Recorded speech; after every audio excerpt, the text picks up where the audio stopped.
এসেছিস বাবার সাথে হালকাতে ঘুরতে, অনেক কিছু খেয়ে এসেছিস। এবার আমি যাব বাবার সাথে।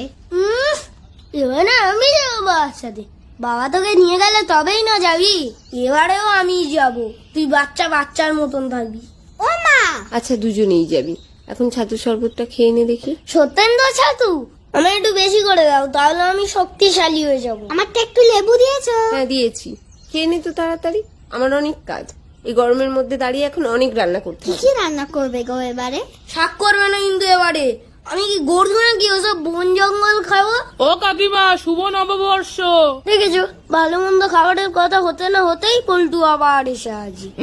কি ভাবিস আমাকে? আমি তোর মতো নাকি? কাকিমাকে নববর্ষের প্রণাম করতে এসেছি। বছরের প্রথম দিন বড়দের প্রণাম করতে হয়, জানিস না? দেখ পল্টুকে দেখে শেখ। এনে পল্টু মিষ্টি খা। আমায় দাও। হিমলুদ বাটা রাখা আছে, মেখে স্নান করে দুজনে সবাইকে প্রণাম করে আসবি। কিন্তু সন্ধ্যাবেলা আমি যাবো হালকাতায়। তোরা গোষ্ঠ মেলায় যাবি না? গোষ্ঠ মেলা কি গো পল্টু দাদা? রাধা কৃষ্ণের মেলা, যাবি তোরা? হ্যাঁ আমি যাবো। আমিও যাব। গিয়ে বায়না করবি না তো কিছু? সত্যি বলছি, একটুও বায়না করবো না। তাহলে সবাই একসঙ্গে যাবো, কিন্তু যাওয়ার সময় আমাকে ডাকবি।